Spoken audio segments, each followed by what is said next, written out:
Hi there, friends. Welcome to the No Small Stories podcast, where we explore paths less traveled with creatives and entrepreneurs from all walks of life and in all stages of their journey. No matter how small you start, your story is always a big deal to us. So let's dive into today's episode and meet our guest.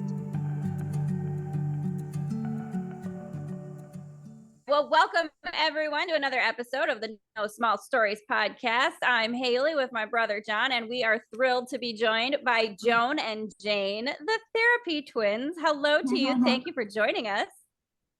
Oh, hello back at you. Yeah, I was just going to say that too. Yeah. How funny how I'm so excited for all the twins things that are going to happen in this episode. I can't even tell you. So I'm gonna kick it to you to start with, though. Tell us a little bit about yourselves. You have, I love that you do the healing through laughter. That is up my alley 100%. So can you talk to us a little bit about what you do and the approach that you take to healing and the therapy element? Yeah, we were serious. Well, we were serious for a while, unfortunately, but my humor came out anyway because I had a brain injury as a kid and it just came out as a comedian. So either that or I was bullied. Yeah. Head injuries as a kid with you. Hey there. Hi. I just saw something that said, I like to be just as surprised as you are when something comes out of my mouth. I thought that was really funny.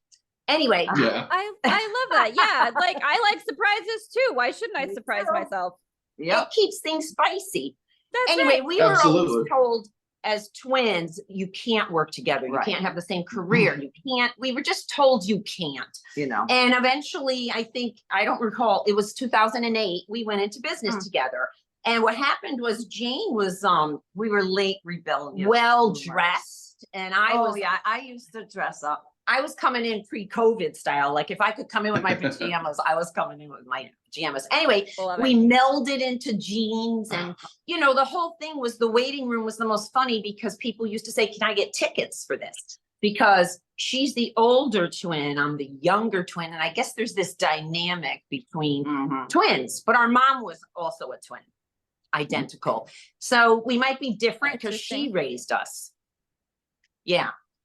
Yeah. Because we fight probably more than regular twins. I'm not sure. They all talk about how, oh my God, I've always loved you and happy birthday to my favorite person. A lot of respect. Yes, and that's the word. I like to say we were raised by the babies of their families. So we had our mom was the baby twin. Our dad was the youngest of 9. And, we grew up with like a comedy routine. Pleasantries of disrespect, like a Seinfeld episode. Pleasantries of disrespect. Yeah, I love that. It was kind of like, Yeah. Our father said that he almost dropped us off at the local carnival because of what we kind of looked like growing up. And anyway, our business thrived because we were very laid back, and with mental health, we freely came out with our own because whatever in AA and NA they do, the other way wasn't working as well. So with humor coming out with our own really helped others tell us more than we actually needed to hear. Like it was like, ooh, hold some stuff to yourself, please. Joan and I can go out for a bagel and coffee and get the deepest, darkest secrets of the person sitting next to us. But that's so fantastic. It just means that you've got that welcoming energy that makes people feel safe and open. And I think, humor does have a way to do that. It has a way to kind of let those walls fall down and be a little bit more vulnerable, right? Yes. And then we found out that while you're laughing, you can't experience physical or emotional pain. Because I broke my foot in half. And when the guy, why was he going to do that? Oh, my nail, bad news. My nail looked like the Leaning Tower of Pisa, half coming up. And he said, oh, no problem. You could just catch that in the sheets. And I was like, nah, I don't think so. And I went in and he told me a joke. And when I burst out laughing, he yanked it out. And it was like, are you kidding me? So that was where I started thinking about that. And I validated that everyone said there was too much laughter coming out of my office because people were getting better, I thought.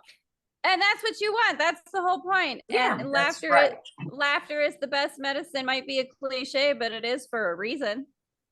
Yeah, and it breaks those walls. And then, like Jane said, a person who you would have thought nothing ever happened to in their entire life, they dropped this bomb, which thank goodness, you know, our faces have heard so many bombs that we're like deadpan.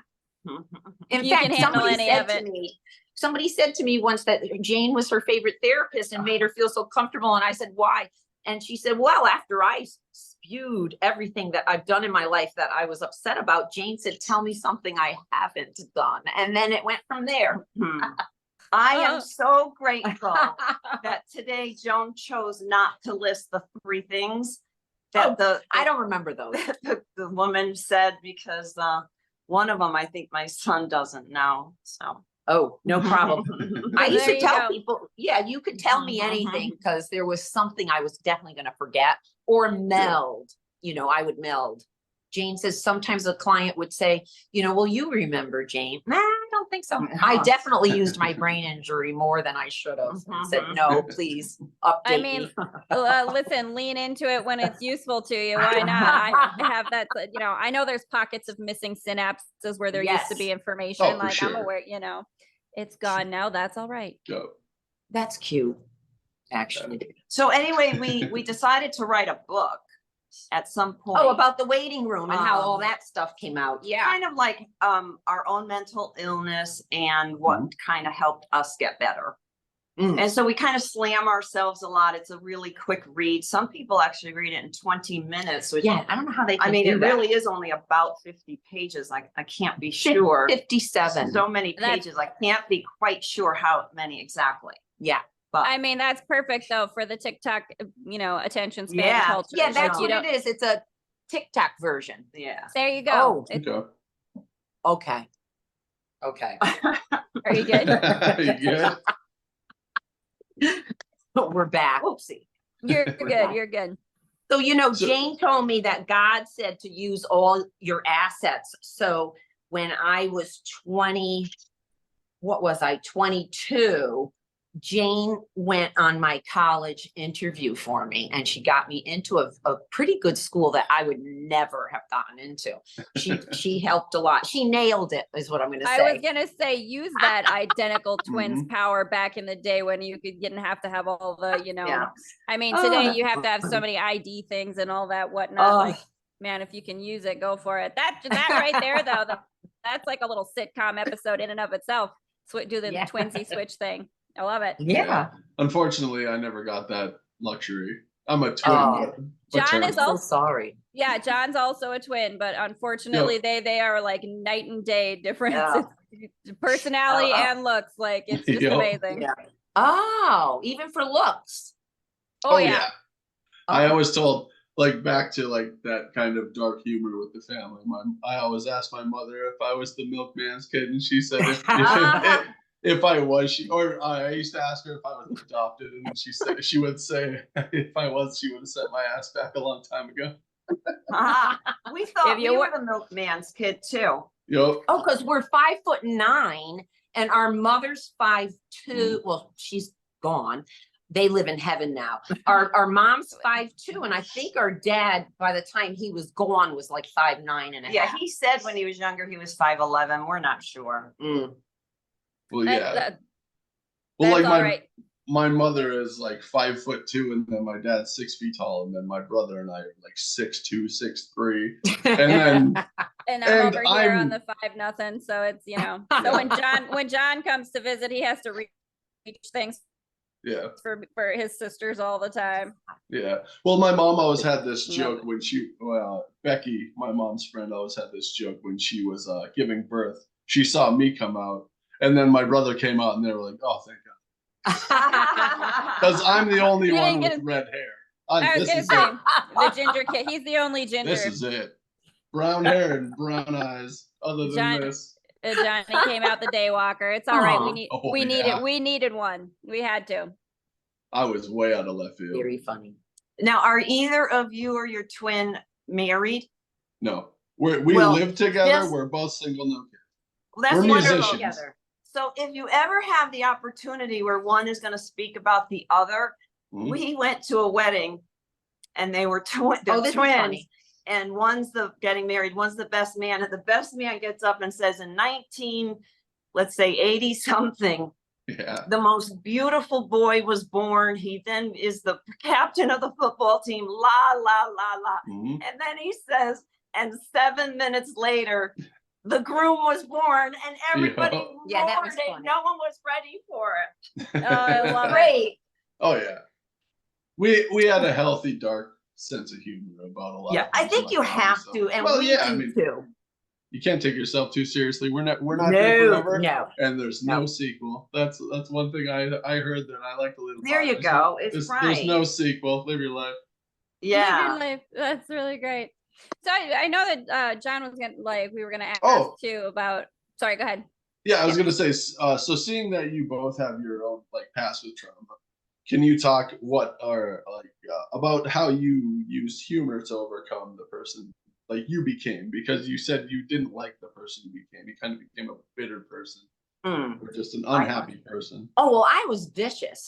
I wasn't You. just Sorry. bitter. I eventually realized that what I was playing was the most vicious bully, and then I would somehow get myself victimized, and I enjoyed, all that. And there's a woman that calls stuff like that woundology. It's like you use your life's wounds, and then now no one can confront you. I was excellent at that. Joan was. I scared people. I've been there, so I resonate with that a lot. Like that, like the angry person that if I lash out first, you can't come for me, right? Right. Yes. Right. Yeah. Yeah. Ew. And then people took me wrong. I don't know, because I had a soft spot too. But I don't know. With Jane, your twinship might be different. With Jane, I felt psychotic around Jane. I don't know why. Her reality was different than mine, and I was like, how can this be? We have the same DNA. Joan It was didn't believe in bizarre. epigenetics. Yeah. No. Mhm. No, I did not. In fact, I didn't want to separate from my mother. I remember that. I was hurting her arm, and she said, stop it. Stop doing that, Joan. And I said, but I don't feel it yet. Who says that? That's what I said. Yeah. Anyway, what was that question? I'm sure Jane's No, gonna I'll just answer it. add. My dad used to call me up late at night, more than once, and our father was a natural born comedian. So as he was chuckling, he would say, "Jane, do you think you ought to hide the knives before you go to bed?" Because he was like, Joan might come up and get me. Ooh, I'm so grateful. This Yeah. cop told me not to get a gun, and I am so grateful because there's this thing I didn't know at the time that who helped me, and I don't know if Jane's going to say this helped her. The humor that I was able to express with men that had spent over 3 years incarcerated. It wasn't until then, some of them spent half their lives, when I would talk about the way I was in a relationship, and then they would add that they were like that, I felt like such a bond. And then I'd start being weird about it. I would ask the ones in solitary confinement that spent a significant amount of that, had her symptoms. And I thought, no wonder we have totally different trauma symptoms, and we're trying to get, what do you say, like milk from a clothing store. Yeah. Right.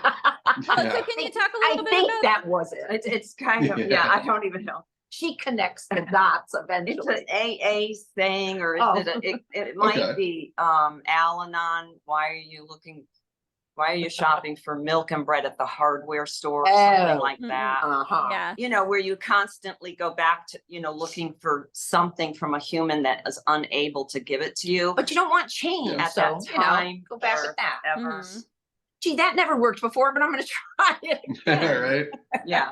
And Joan took on the gene that our dad has had, the laughter and this ability to turn almost everything into humor. And that's either missing, or I got my mother's gene of complaining about anything and everything, kind of at all times, disagreeing with truth. Yep. Whatever that is. Jane. Well, so so this I is- held the anger in. Truth. She said something. What? Well, no, what? this is just fascinating to me a little Oh. bit. So, because and John and I Oh. were talking a little bit about this, Yeah. the kind of like, do you think that the connection you have as twins maybe helped you to transmute some painful experiences? But the dichotomy, it's a little bit fun for me because I have this with my own sisters, and we just kind of had this conversation Yeah, recently yeah, where yeah. it's like my sister is my dad, and like I'm kind of like the mom, Right. figure, and the oldest sister. But Yeah. it's funny because it's like it's who I want to be is that fun, playful, fun one that my dad always Right, was, right, but like, right. but I there's was so much so of that. boring. I was just boring. I didn't even want to be with myself. I didn't even want to be me. Oh, See, then that goes into all of that. But the depression or the anger I had went inward. Mhm. So Joan and I are, I think, the yin and yang, or maybe twins are all mirrors of each other. Like what I see in her that I don't like, I realize, well, one of my self-helpy history belief systems is everything people say and do is really all about themselves, and I can't speak of it unless it's in my reality Yeah. and whatever. So I use what I don't like about Joan. I try not to speak it now. Because of course I did that for so many years. I mean, how many times are you going to just point that finger? And all I did was Yeah. point it her way, because I'd rather be her than me, because everyone liked her better, or so I thought. But anyway, now I use it as my shadow, and I try to say, well, gee, what do I have that's la la la, blah Well, blah, and I it's try to true laugh. though. It is true about anyone that you interact with, right? That whatever things that you see in someone else that you are triggered by in a negative way, it's because there's something in you that they're mirroring that you haven't Yeah. dealt with or processed Yeah. or what have you. But Mhm. maybe there's a little bit too of the conditioning that we have to look for those negative things rather than and focus on them and think, oh, I have to do something about that, rather than just shifting your attention or shifting your energy to say, well, but there's also good things about them that I like, which means that there are those things that that are mirrored from me. Maybe look for more of those good things. Yeah. Right. And Yeah. humor is a great way to do that and to transmute that energy and kind of flip the paradigm. Yeah. Well, with like my twin too, there's a lot of parallels in my life and your life because we've lived together, we worked together, and we couldn't be more different. Like I'm more the outspoken, like funny one. I used to be very like shut out unless I got to know you, and then I used humor around you. But I used to be a very quiet kid. Now I can't really stop. Let's put it that way. And my brother's very closed down. He likes to stay in his room and just keep to himself. And he's more that inner person. I'm more that outer person. So it's very interesting, like how much your life and my life as a twin overlap. Yeah, we I say just that think all it's the very time. interesting. Yes. Yes. I'm more introvert. Joan's more extrovert, but we were Yeah. at some book signing 1,000 years ago. Yeah. And it was encouraged for a bunch of people to give us their emails and connect with us. And we are both people who tend to isolate too much. But what they identified was the extrovert, Joan, liked less touch or human contact than the introvert. Me, I was hugging and wanting, if my son could ever give me a 20-second hug once in his life, I would love it.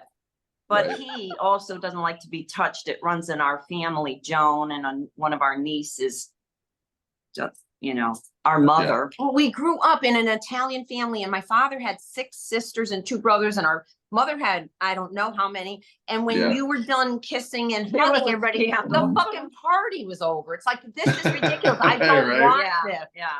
It was a lot. Yeah. It's too much overwhelmment, right? Like just Very the overwhelmment of people. For sure. That's interesting too, though. Just again, just that juxtaposition of the one who wants to be introverted is the one who wants the most affection. The one who goes out and talks the most is the one who least likes the affection, and it's, but I'm sure that in a lot of ways, being a pair as you are, then when you're working together and being able to see those sort of dual sides of your personalities, it does help you to, and maybe you can talk about this a little bit, to kind of help people understand the dualities within themselves a little bit. right? Exactly. And to kind of Jane will process talk and about it. You know how, people are, myself included, very stubborn. Oh And yeah, we're do you know German, how so many- we know all about that. we got, do you yeah, how we many know. times they would say that it is impossible for everything I say, for example, to be all about me. They don't believe that kind of thing. And then you have to kind of back off, and maybe it's presented other ways. But I find that the less passive aggressive I get, and the more quiet I am, the more somebody might come my way and ask me a question, which is what I think I'm here for. I'm not here to shove my views on other humans. I'm here to be asked a question for my wisdom if they are interested. I'm working on that right now. Yeah. I find the marijuana program, like I would tell a client that, you may never in this lifetime understand why that person said that comment. But it really is about them. But with the marijuana program, like my first week on it, what Jane said to me after a family gathering, she went, "Oh my God, did you take something? How did you not scream at our older sister, Lori, that it was so blatant of a button pusher and I didn't fall for it? The one with the brain injury. How could I? Of course I should have fallen for it."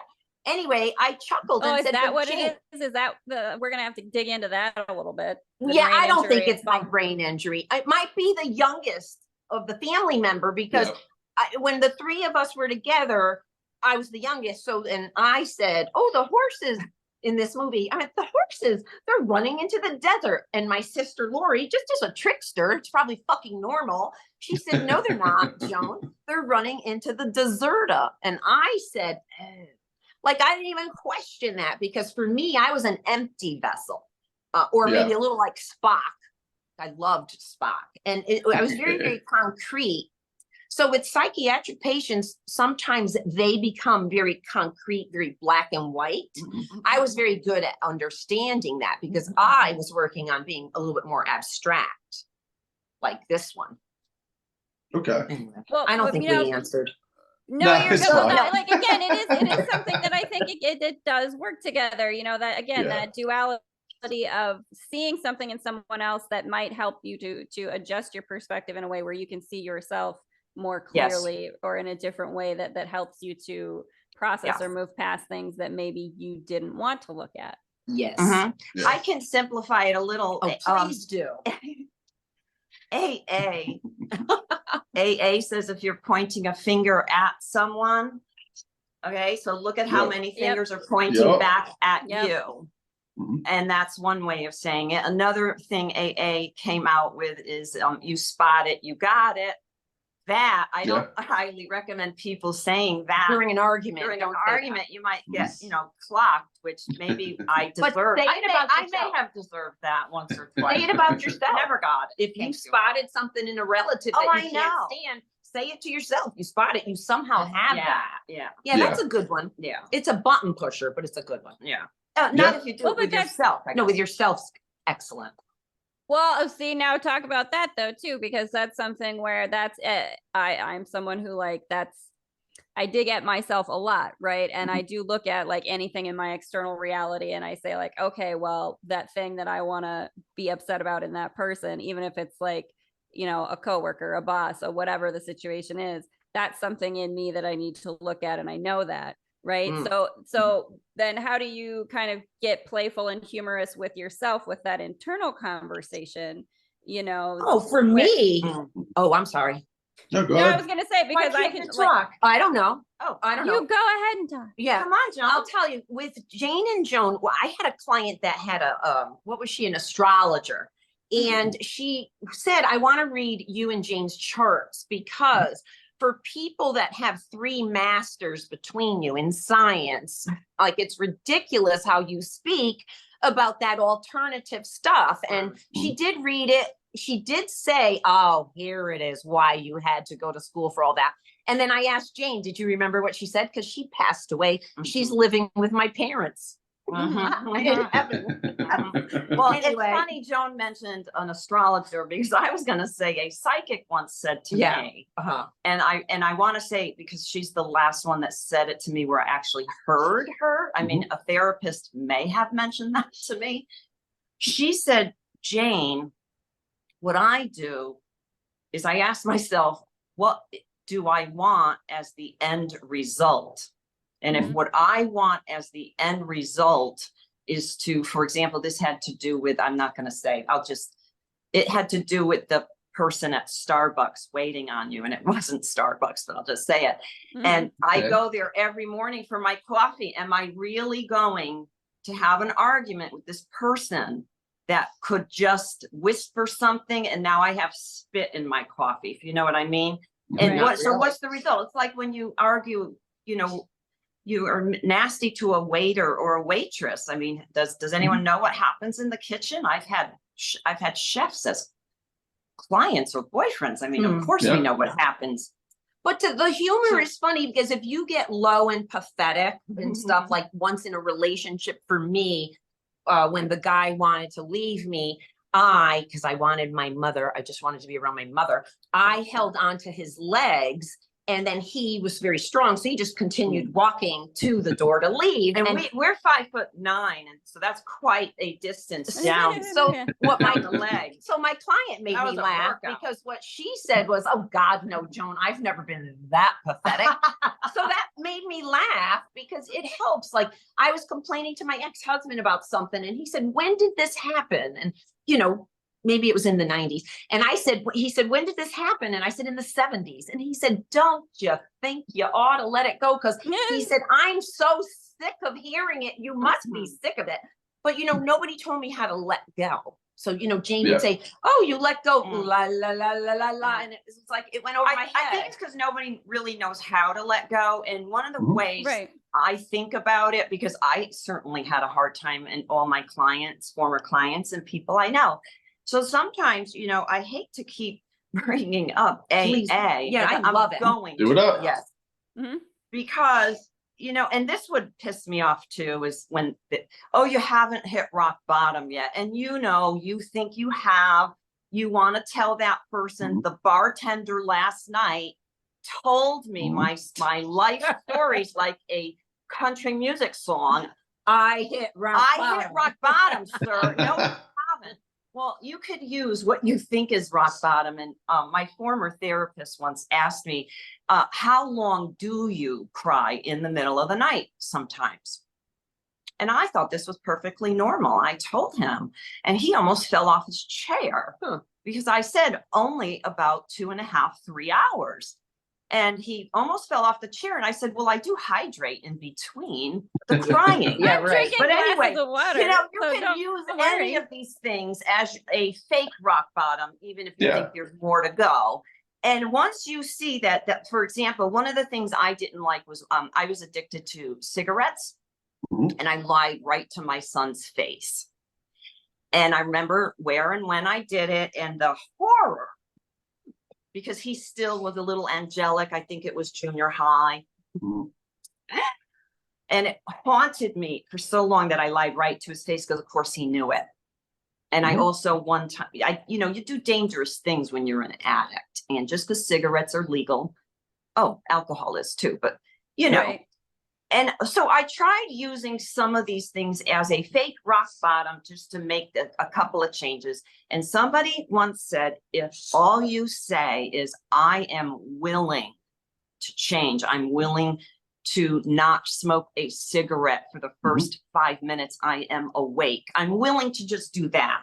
And notice I said 5 minutes. You could start with 30 seconds for some people. Yeah. And make your goal attainable. Stop setting these unattainable superhero goals. Yeah. That one person in the last 100 years did it. Come on. So you could feel even worse about it. Right, I've had- exactly. Don't put pressure on yourself. Yeah. Well, I've had my history with alcohol, and I used to smoke cigarettes too, and I quit both. But Congrats, you too. well, alcohol, I was on the teetering point of it becoming a problem, and I recognized it early. So I didn't need, I was able to just kind of drop it. You know what I mean? Yes. Cigarettes, on the other hand, I was know. a mess. I was an anxiety ridden, Oh, it's terrible. depressed person. I was up to 3 packs a day. Oh, So I was like, Yes. do I want to have a throat or do I want to smoke? You know what I mean? It's like at what Yeah. point, because I was on my way to a grave. 3 packs a day. yeah. Yep. And then, It's a horrible addiction. yeah, for sure. But, Well, go and ahead. a lot of it does come from, because when you have those sort of things that it's an addiction, there's something else that you're not facing, right? And Of that's course. kind Oh, of the difficult absolutely. thing, right? That, like you say, it's like an anxiety thing, or it's a, Yep. you know, like there is something else that's making you self-medicate in that way. Yeah, Yes. mine was so it's- untreated yeah. depression and anxiety. Absolutely. It was untreated. I was in denial. I thought I was okay, and then I just kind of had Yep. a kind of a nervous breakdown one day, and then Yeah. I realized it wasn't okay. You know what I mean? It's just like, at what point do you not want to live like this anymore? Yeah. And I it's either wonder- get medicated or the Yeah. latter is not I good. often wonder about if people really knew all the emotional trauma behind when someone becomes addicted to something. Joan has something she learned in getting one of her master's degrees about, especially opiate Oh, yeah. addiction. Yeah. Somebody from another country just said, you know, like say, you want to say, nicotine, it might be depression or ADD. It's Guilty. cocaine, Guilty. depression, ADD, alcohol, anxiety, depression. Well, really PTSD, because it also causes insomnia, and you would go for alcohol for that. Anyway, he came to opioids and said, don't say this to your client, but I was able to later, and they wanted to. I just said, don't tell me what you're trying to forget. This person said there is something that person, I said the wrong word, needs in order to survive. They actually need to forget this. And what people forget is and I dated an opioid addict, and I was vicious to him at times. We are such good friends. We came through that. I was the abuser, and it was a horrible thing. He didn't deserve that. And then what I said to him is, when I'm vicious like that, why don't you even stand up and say, I don't deserve to be spoken to that way? But he was afraid at the time. So what I want to say is, and there's always enough time to repair a relationship. I do want to say that. But we do forget with addiction that somebody is forgetting something. And when you think, well, they ought to remember it now and deal with it, it's like, wow, who the heck are you to say that about that person? Okay. Yeah. Well, and no, and I think that there's the other part of that is recognizing that if someone is going to that self-medication process, instead of looking at or remembering or recognizing or dealing with something else, right? It's because there's not a safe space they feel they have to do that, right? Yep. And because if you had a safe space where you felt like you could look at whatever it was that was causing that, then you go to that safe space instead of going to the self-medicating. Yes. You know, Well, well, to your point, like, how do you instruct people to use humor to like overcome self-doubt or even like self-image? Because self-image can get in the way of a lot of things. Yes. I So always used myself. Yeah. When I was born, I felt like the ugliest clown that I actually had plastic surgery to change my look. We had our noses done. I came out looking like a parrot. My teeth looked like somebody got a bunch of teeth through them, and wherever they landed, that was my teeth. Yeah. I was missing an entire lower rib cage. I was just born without it. Oh, and crazy. That was bizarre. In gym class, people wanted to know what that huge indentation, it was just awful. And then we were blessed with no breast tissue. Like none. The plastic surgeon said, can I photograph you for the medical books? Because I've never seen this. And, I guess I don't know, maybe it was the way my brain worked. Because I said, dude, I already want to kill myself. Get the fuck out of here. Like, are you ready? And the opposite is, I allowed the photos. I'm not quite sure where they ended up, but I did allow before and after. And that was that. Plus the rib cage was right under there. And it was like, come on, this should be in Ringling Brothers and Barnum and Bailey. Anyway, so when you use yourself, other people find their behavior might have been laughable too, but they were so shamed by it. I think being a twin, I was, again, an asset of mine was, if you don't like me, I always have somebody. I don't care Yeah. if you like me. So I might have had an advantage there as an identical twin. But the use of self. I also didn't like myself and thought I was super unattractive, whatever, ugly, whatever I was, whatever. I didn't want to be me.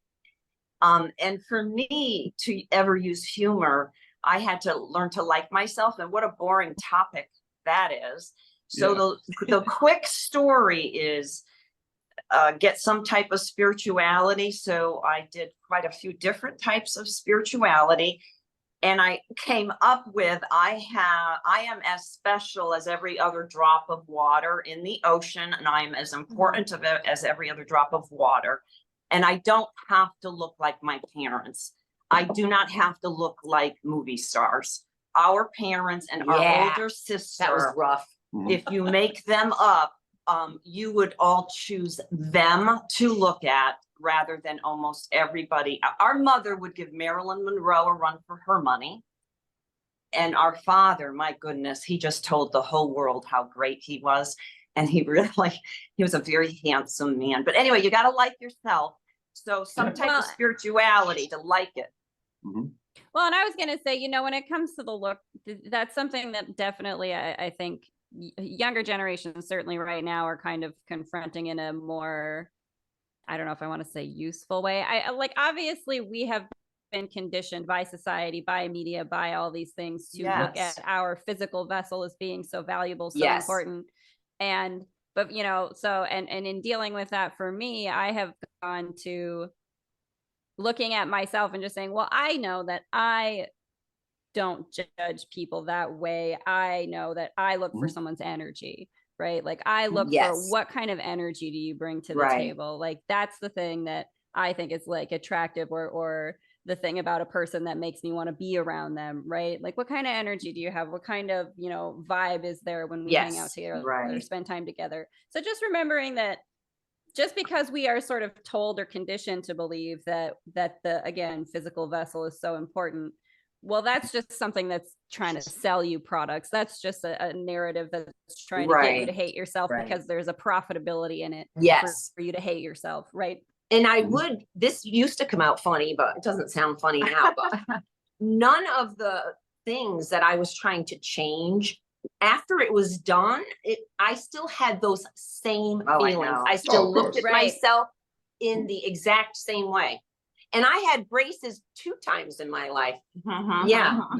Well, I was gonna say I was a like a tall, skinny. I had long red hair. I was a weird looking kid. So it's like I know all about like image and stuff like that, but I had a sense of humor. Like and I could look at myself and shit on myself. So it's like, well, and I didn't take myself seriously. It was like, right.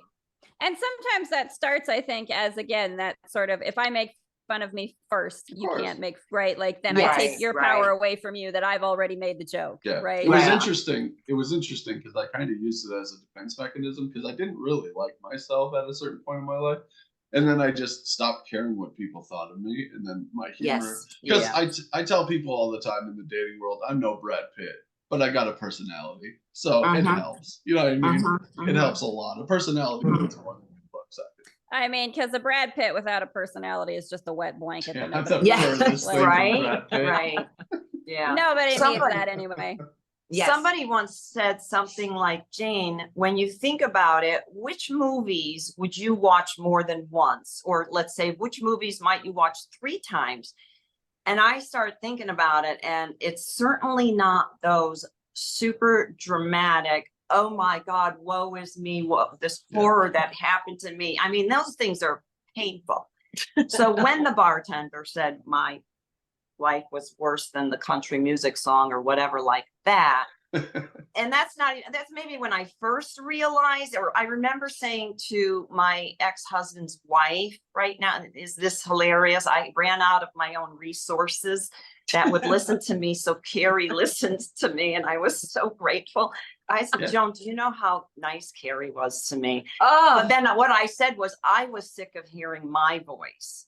So that could be a rock bottom right there, sick of hearing your own voice. So I thought, people do want to watch comedies more than once, or maybe 5 times, like Step Brothers or Mhm. Seinfeld, I you would- know? I wouldn't get sleep because for some reason at night that woke me up, and I had such comedy routines that it would make me laugh a lot. So people would say, oh, write it down. And I did that for a little while. But when I repeated it in the morning, it wasn't funny. So it must have been the Yeah. way or whatever my Mm. thought process was. It was a lot Mhm. funnier. Anyway, I had an anxiety disorder. I wasn't going to be a comedian. I wasn't going to be in front of Yeah. everybody. I would have Well, been had to be sometimes- medicated. Sometimes though, that's where the funny comes from, right?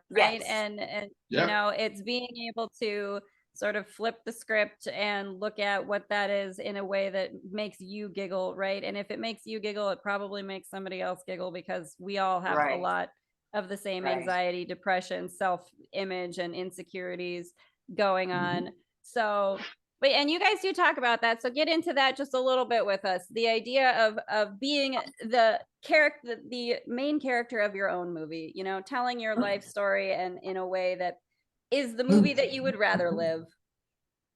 Well, see, it has to be funny or no one's No, gonna it know. could be, you know, some of the stuff, you know, what I really think is if you don't look back at your movie, like, do you have regrets? Of course, people will have regrets, but what you want to say, you don't want to be hard on yourself. Your movie is at the time, did you think what you were doing was valid and right? Maybe I didn't. So those are the things, you know, you have to say. The good movies that I used to like to watch after, like, say, a breakup, I would watch very like ones that would make you cry, and The ones I was talking Yeah. about. their lives were obviously worse than mine. And then I would, you know, eventually get over it because my life is wonderful. One of the quotes was, don't insult your ancestors. They Mm. might not talk about what they've been through, but believe me, when we were born in the 1960, they were still posing human beings. Mm. It was horrible, like beating protesters up. It was really bad. Mhm. And then killing peacemakers, like 3 of them, right when before we were a teenager. And before, it was before horrible. Dr. Spock said, turn the television off or don't let your children see it, Joan and I think we were 4 years old. We both have the complete how many seconds of Kennedy getting Yeah. assassinated. We were watching it right then. Our mother had it on incessantly like everybody else did. Kind of like how 9/11, you wanted your kids not Yeah. to have to watch it over and over again. But we forget every human being has been through trauma. And if we understand that mental illness stems from some type of trauma, it could be physical, something could have happened to your brain. We used to speculate that it was, you know, a virus. There was a lot of speculation. But back when we were first nurses, before the business model took over healthcare, Mm. it was a huge Right. difference. Mm. So prior to 87-ish, I think, every psychiatrist's interview focused for hours on the trauma, the type of trauma. So when we look back on that, the earliest DSM, I didn't even know this until I retired, said trauma, schizophrenic type, this particular trauma, depressive type. And then we remembered, wow, it really was. So my ex-husband jokes, because he's in the profession too, if everybody suffers from trauma, are we all mentally ill? Well, come to find out, unfortunately, the human animal, this is so unfortunate, has to be validated to get through the trauma. If you're not validated, you feel crazy. There's a movie about it. Mm. It's called Unbelievable. And men talk a young girl into, she dreamt that the person came in and raped her. And she believed it by the time Yeah. they were done not believing that this happened. It's an excellent It's series. it's I really think it is. excellent. It's a series. So unless you validate somebody, so 2 girls are raped, one person says, the mother says it didn't happen.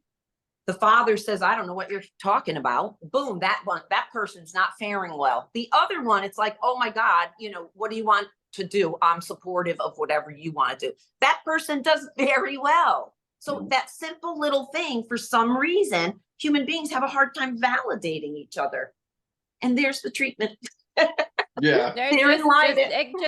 And that is very true, right? And maybe that's a part of that being the main character of your own movie, is that you have to you have to put yourself in a space where you can feel seen, right? Mm. Because you have to be seen And in that order to saying- validate those things and move That past saying them. about don't shop, why are you still shopping for milk and bread at the hardware store is when, for example, I kept going to Daddy saying, Daddy, look at me now. Daddy, can you say something about me now, Dad? You know, and it's instead, if you go elsewhere, it's not the same. It's just a little different. You know, if you got to get some needs met, you got to get your needs met. And if it's your family of origin isn't it, you know, people do cutoffs to people live in crazy till the day they die and everything in between. Which it can be okay as long as you've done that separation work, because some people who just cut the person off, I mean, in psych, we used to call it the backpack that you're still wearing, you know, there's your family is still there. Those issues are still there, you know, but boy, there's much more peace, isn't there? Oh, for sure. Do you see where humor can come in to help? Because humor can also help. I just read an article about what's wrong with today. Everything's on the computer. Parents are helicopter parents. I had to be as well. You have to know where your kid is at all times because there's pedophiles in the neighborhood. Everybody gets scheduled play dates, etc. And what they said was play, general play like we had, and I know the baby boomers have ruined and taken over A lot. all the resources and we were duped, and I get it. Yeah. But play is essential to the human animal, and we're kind of taking a lot of it away. Fairy tales were essential for coping skills. Ring Around the Rosie was about a plague, you know, Right. ashes, we all fall down. They were burning the dead bodies, you know. Children needed to, that movie that I've Public never hangings, seen. I'm joking. There's a I'm movie so I've never joking. seen, and Joan saw it, and it's I had my son get it for beautiful. me, and it's something where the gentleman, he won an award for it. It was like best And Italian it's called film, Beautiful.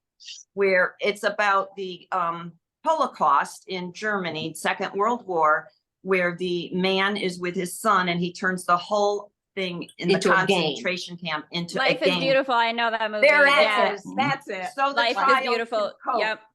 Yep. And what we've done is we've got an entire society that's lacking human beings in our lives that can help us deal. You know, we don't have it I think anymore. the number one thing in order for somebody to move forward though, because you could do all of this and still just be like, I can't, you still are immobilized or maybe can't do anything, is if you don't forgive yourself. I mean, sure, you have to forgive every other person or situation that you're upset about. And you do this within yourself. That was the hardest part. It's like, darn, can't I just shove it in that person's face and show them Yep. la la. You did me wrong. But yeah, if you don't forgive, people forget to forgive themselves, because again, you won't be able to move forward. There's like fear, regret, shame, guilt. Shame and guilt had to be taught so that we would all stay in line and all. But that shame and guilt is detrimental for your growth. And we have it over a lot these days because, you know, Jane just said it. I didn't really understand it again because in psych, when they asked the schizophrenic a certain quote and what it meant, I was like, as the nurse, I was sitting there going, I don't know what this quote means. Like I was getting upset.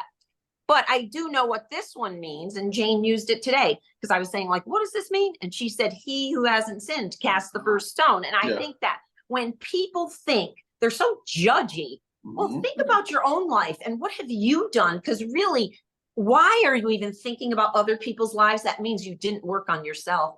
You're like over there. You're a pogo stick.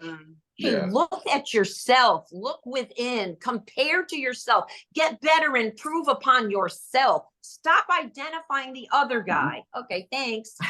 Yeah, stop having a holier than thou attitude. Yeah. Sure. You know, like, oh my God, he did that. It's like you dreamt it last night. Like, get over yourself. Yeah. Anyway, Ted Bundy said something excellent that way. Yeah. To the FBI, he said it. Yeah. Yeah, I was gonna say. Anyway. So I have a few questions just for you Please. two. This is just personal questions. Oh, good. So what is both of your Mount Rushmore? We asked this just because we're from the Dakotas. And what is your what is both of your Mount Rushmore of self-care and self-healing activities? Just if you've had a shitty day, what are the 4 things Oh, you love to do for okay. yourself? Yeah, For for each myself. of you. She What's knows your your top no, 4? no, I actually don't take care of myself enough, Okay. in my opinion, because you always chant to people, oh, self-care. So one of the things, every day I don't have to, if I don't do a little yoga, and when I say yoga, let me just tell you, it's mostly some Like stretching. chair yoga, I'm No, joking. it's some stretching. Whatever, I mean, I took whatever a you like yoga best. class at a state college it was Yep. my gym class, yoga. So I learned a couple of nice things in that, and I always feel better, more limber, because you do get old a little. But one of the other things I do is practice what I preach. Is before bed, I think about how the day went, and was it a good day? If it wasn't a good day, I'm into, personally, at my age, if I don't like something, only I can change it, and I should change it. Or, if nothing changes, nothing changes. So before I go to bed, I change it up. Either it's a mantra, it could be critiquing myself. How could I have not taken myself so seriously? I used to be way too serious, and I'm working on humor. So sometimes I'm like, life's a game. I'm in it. How do I want to play this game? Yeah. And what do I want as my, my little community in my home? And I often wanted peace. And yet what I would do would stir the pot of anger. And I have this girlfriend who calls me out on things, and I like that. And I've asked her, I have praised her for it. She's the one that told me, Jane, instead of complaining about everything you don't have you ever considered being grateful? Do you see how hard it is for me? Being grateful for what you do have. That could be one night mantra. Sometimes I say, Jane, or my God, whoever my God is, universe, I could ask, who do I need to forgive? Because sometimes I forget that I used to think I was so important that others probably should forgive me for, I don't know what I was thinking. I was the Earth's axis, definitely. Yeah. Very self-important. I did it very differently. So it's like, how do I forgive? And then I do some physical vomiting. No, pampering. I do some physical pampering. But body, mind, and spirit, if you don't do a little pampering or self-care of all 3, however you want to call it. Absolutely. So when I was younger in the profession, I was so, I still had a lot of hate, a lot of violence and hatred within me. So I found, this isn't a good coping skill, but it was all I could do. I found watching very violent movies very calming for me. When I was, Jane got married 20 something. Well, Scarface just came out to the movies. We went to the movies with her husband at the time. And when I left that movie, I can't tell you how good I felt. It was like this calm went over me. And I said, Jane's husband said at the time, my God, that was a violent movie. And I said, really? Like, I didn't find it that, I found it so calming. So it wasn't until I actually was able to read a book when I retired, Bessel van der Kolk, The Body Keeps the Score, that I understood that in order for me to survive, because I had violent PTSD traumas, I needed a little violence in order to maintain. So once I realized that, I thought, what are you doing, Joan? Switch that up now. So I'm retired, and I don't know if you've heard of this, but a cat's purr, I know you've heard of that. Anyway, solfeggio hurts. John Lennon had Imagine in one of them, Beethoven and Bach all tuned their instruments to these, monks and all this mantra stuff throughout the world, but we didn't know about it. So anyway, I love cat's purrs as well. And I can't have a cat in this building. So we listen a lot. I listen a lot to this solfeggio, and it's about releasing trauma. It is amazing. It's 528 hertz. It's actually amazing. I feel physically different from when I hear it. It's wonderful. One of the things it helped me with, which I was shocked that it did this for me. And I want to say it was that 528. I don't, or no, Joan always tells me I Oh, no, get it wrong. she I get and it wrong. another ex of mine like 963. And I'm thinking, why do they like that? I don't know. And you see the subconscious self-sabotaging that I still have, because I'm convinced it's 528. But anyway, 963. thank you, Joan. But what it did for me But was that's so why you have each interesting. other, so you can See, Yeah. keep track. There The- you go.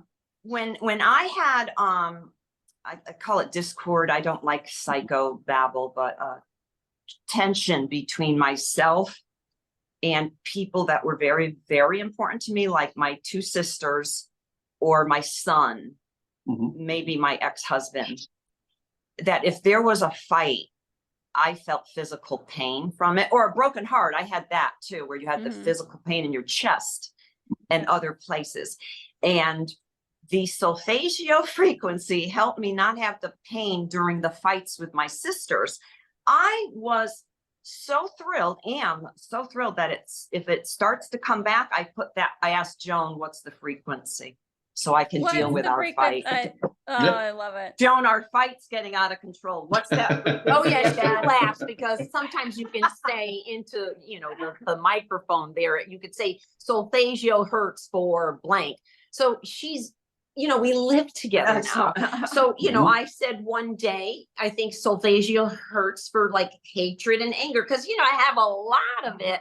I don't want to keep suppressing it. And what's really helpful is marijuana, but also this is unbelievable. I'm just so grateful Because it to helps be you tap into retired. the silly and laughter, right? But microdosing of mushrooms, what that has done is brought everything apparently that I haven't dealt with, like bizarre memories, like, oh, Jane, this was a memory the other day. And, we had a really huge argument this morning about a Mason Pearson hairbrush. And it was just like that needed to come out. You call that an argument? I didn't even raise Oh, my we're better voice. now. We're better now. Yeah. Yeah. We're so much better at our arguing now. But you know what I want to say is people forget. You have to forgive yourself. So there's these little things in our book. I believe in past lives, because not everything I'm going to learn is in this lifetime. I may have learned it already, and I will learn. And one of them is, Jane, I forgive you, Jane, for what you're doing to me in this life. I, in the beginning, used to say I may have done it, but now I literally am an adult. I did it. The way the prayer says is I may have, because no one can be sure. That's fine. I'm saying it now. I'm ready to okay. get better, Jane. I did it to you. Oh, I okay. forgive you as I forgive myself, but I refuse to continue the negative experience. So I need to hear that and remind myself of stuff like that. All that stuff helps. Old wives' tale works. It really does. No, I think that is really useful. I live infinite multiple lives as a quantum multidimensional being, and I just choose not to continue this chain of pain in any of them. And if this is the one I'm aware of, this is where I get to do that. This is where I get to say no more. I choose, not to continue that particular loop that I have been on. Yeah. And if they say words matter, you've just kind of opened yourself up to now a new phase in your life. Like you're willing to look at it this way. Yeah. So I find that's willing helpful. to have a new perspective. Yeah, absolutely. Yes. Well, again, we thank you so much, both of you, for being here and sharing your stories and sharing. I do love, again, the approach to using humor to heal. So do let people know, though, we'll put all of your links in the description, but let folks know, where do we come to find you? It's actually every single thing is Therapy Twins, one word. You don't have to separate it. And that's it. Every social media handle, everything. But our book. Oh, I'm sorry. Our book, Therapy Twins, our book is called Under the Hood, and there's a lot of mechanics. We were thinking, under the hood, you're revealing what's in your brain and your heart. And a lot of mechanics have books out. Yeah. So you do have to scroll So away. we changed the cover, and if you scroll down enough, it's us looking at each other as identical twins. That's it. Okay. We'll go ahead and put it in the description. People will be able Thank you. to find it. Thank you. Easy. It'll be yes. Well, thank you so much, Joan and Jane, the Therapy Twins, for joining us to share. This has been a lot of fun. Yeah, it's been a pleasure meeting you. Good. Thank you. Ditto. Thank you so much.